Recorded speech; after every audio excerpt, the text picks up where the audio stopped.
Next, now to those comments from a senior U.S. official who says the White House paused a shipment of weapons to Israel last week. That move coming over concerns Israel is planning to invade the southern Gaza city of Rafah. The official, now speaking anonymously, says the U.S. has carefully reviewed proposed transfers of certain weapons that might be used in Rafah, including 2,000-pound bombs, potentially devastating in an intense urban area like Gaza. Our Washington correspondent Fraser Jackson has the details.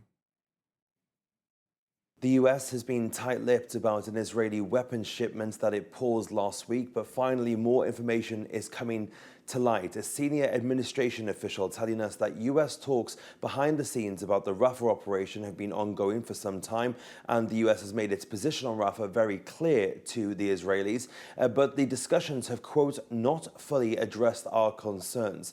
As Israeli leaders seem to approach a decision point on such an operation, we began to carefully review proposed transfers of particular weapons to Israel that might be used in Rafah. This began in April. Now, it then continues that the shipment that was paused was a direct result of a review that the US government had been holding about these potential weapons going to Israel. The shipment was to include 1,800 500-pound bombs, but a key here is that it also included 1,800 2,000-pound bombs. And the US says that we are especially focused on the end use of the 2,000-pound bombs and the impact they could have in dense urban settings, as we have seen in other parts of Gaza. We have not made a final determination on how to proceed with this shipment. Now, the US is also holding off on another shipment to Israel, this on a set of Boeing-made precision bombs known as the Joint Direct Attack Munitions. That review is also still ongoing as to whether that will get sent to Israel.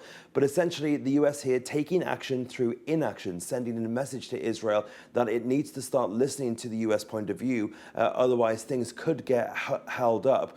Now, the administration official that we spoke to said that there will be more money going Israel's way, that supplemental funding that passed Capitol Hill, all of that money will be going to Israel, and that these munitions were not part of that spending bill. But it has opened up the administration to criticism from Republicans. The US has said that it has ironclad support for Israel, but of course the US worried about the optics of bombs supplied by the US being used in an operation that the US doesn't support.